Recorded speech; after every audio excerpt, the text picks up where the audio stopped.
আজকে এই বাসি ভাত দিয়ে যে জিনিসটা বানাবো এটা কিন্তু বাইরে থেকে আপনারা সবসময় কিনে খান। আর এই খাবারগুলো বাইরে থেকে কিনে খেলে কতটা অস্বাস্থ্যকর হয় সেটা তো আপনারা ভালো করেই জানেন। তাই আজকে পুরো ভিডিওটা দেখবেন, দেখে আপনারা নিজেরাই বাসায় এই জিনিসটা বানিয়ে খাবেন। আমাদের সবার বাচ্চারাই এটা খুবই পছন্দ করে আর এটা বানিয়ে রেখে দিতে পারবেন অনেকদিন। আসসালামু আলাইকুম, কেমন আছেন সবাই? আশা করি ভালো আছেন। আলহামদুলিল্লাহ, আমিও ভালো আছি। প্রথমে আমি এখানে কিছু বাসি ভাত নিয়ে নিয়েছি। তার মধ্যে দিয়ে দিলাম একটু করে লবণ আর দিয়ে দিলাম আজওয়াইন। আজওয়াইন যদি না থাকে কোনো সমস্যা নেই, তাহলে আপনি গোটা জিরা ব্যবহার করতে পারেন। ব্লেন্ডার করা হয়ে গেছে, এবার দিয়ে দিলাম বেশি করে আটা। লবণটা কিন্তু সেই পরিমাণে দিবেন, যেহেতু পরবর্তীতে আটা মেশাতে হবে, তাই লবণ যাতে আর দেওয়া না লাগে। যাই হোক, আমি একটা ডো তৈরি করে নিয়েছি আর ডোটা কিন্তু একদম নরমও না একদম শক্তও না। এখন আমি কিছুক্ষণ এটাকে রেস্টে রেখে দেবো। ভাতের ডো তৈরি করে কিছুক্ষণ রেখে দিলে এমনিতেই ইস্টের ডোর মতো হয়ে যায়। এই তো এখন আমি হাত দিয়ে সুন্দরভাবে একটা রুটি তৈরি করে নিচ্ছি। দেখেন, হাত দিয়ে রুটিটা তৈরি হয়ে যাচ্ছে, একদমই বেলনের প্রয়োজন হয়নি। দেখেছেন কত সুন্দরভাবে হয়ে গেছে।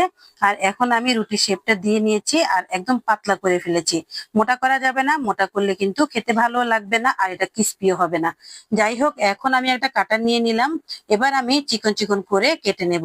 আগে মাঝখান থেকে কেটে নিয়েছি, কারণ বেশি লম্বা হয়ে গেলে এটা ভাজতে আমার অসুবিধা হবে।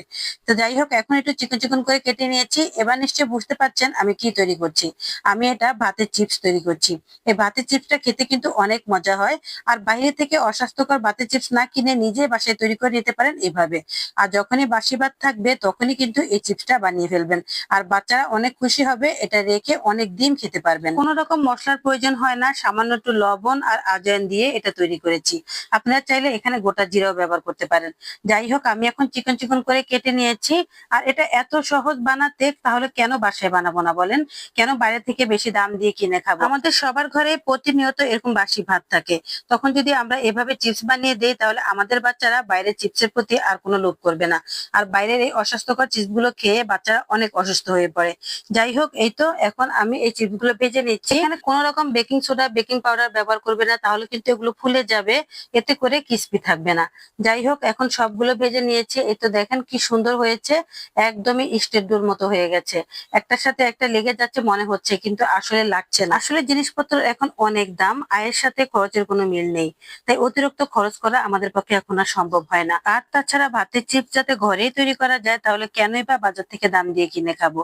যাই হোক, এই তো আমি যেগুলো একটু বেশি ভাজা হয়ে গেছে, লাল লাল হয়ে গেছে, সেগুলো এখন তুলে নিচ্ছি। যেদিন থেকে এই ভাতের চিপসটা আমি ঘরে বানানো শুরু করেছি, সেদিন থেকে আমার বাচ্চারা আর বাইরের চিপসটা খেতেই চায় না। ওরা বলে এই চিপসটাই নাকি বেশি মজা। আর এটা বানিয়ে আমি সবসময় সংরক্ষণ করে রেখে দেই, এতে করে আমার বাচ্চারা যখন ইচ্ছা তখনই খেতে পারে। আর এটা অনেক দিন এই ক্রিস্পি ভাবটা থাকে। তবে আমার একটা গোপন কথা বলি, আমি এই চিপসটা কিন্তু এক সপ্তাহের জন্য অনেকগুলো বানাই, কিন্তু আমার ঘরে 2 দিন পরে শেষ হয়ে যায়। ভাবতে পারছেন এটা কতটা মজা হয়? একবার শুধু বয়ামটা নিয়ে বসলেই হয়েছে, বাস পুরো বয়ামটা খালি হওয়া পর্যন্ত এটা চলতেই থাকবে। বিশ্বাস না হলে আপনি নিজে একবার বানিয়ে দেখবেন, তাহলেই বুঝতে পারবেন। যাই হোক, দেখেন কতটা ক্রিস্পি হয়েছে, কতটা সুন্দর হয়েছে, খেতে এত মজা হয়েছে কি বলবো। আসলে যারা আমার পুরো ভিডিওটা দেখেছেন তাদেরকে অসংখ্য ধন্যবাদ। তারা এতক্ষণে শিখেও গেছেন কিভাবে ভাতের চিপসটা বানাতে হয়। একদমই সহজ, কোনো রকম ঝামেলা নেই। আর দেখেন কতটা ক্রিস্পি হয়েছে, মুট করার সাথে সাথেই ভেঙে একদম চুরমার হয়ে যাচ্ছে। বানিয়ে ফেললাম ঘরে স্বাস্থ্যসম্মত ভাতের চিপস। কেমন হয়েছে অবশ্যই কমেন্ট করে বলবেন, সাথে একটা ভালোবেসে লাইক দিয়ে দিবেন। আর যদি বেশি ভালো লাগে অবশ্যই শেয়ার করে রেখে দিবেন, তাহলে পরবর্তীতে নিজে বানিয়ে খেতে পারবেন। ভালো থাকবেন সবাই, আজ এ পর্যন্তই। আল্লাহ হাফেজ।